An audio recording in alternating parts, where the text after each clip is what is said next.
Doing PhD with Australian Cobotics Centre enabled me to work with wonderful researchers in my area, and some of the brilliant people. They have a lot of expertise in technology management and adoption of advanced technologies and manufacturing. So that's one of the key takeaways that I will take from the center. Australian Cobotics Centre enabled me to develop a link with wonderful industry partners and done some brilliant collaboration with them.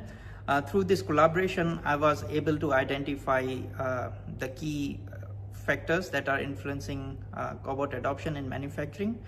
These collaborations helped me to groom myself, my professional development, and a lot of other social skills, and that helped me a lot.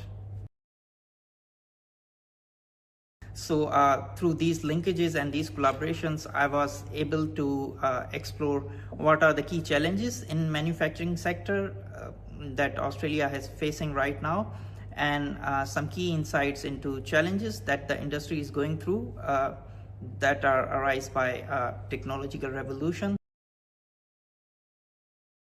Next for me, I'm looking for some challenging positions either in academia or in industry where I can implement the skills that I have learned in the center over the years.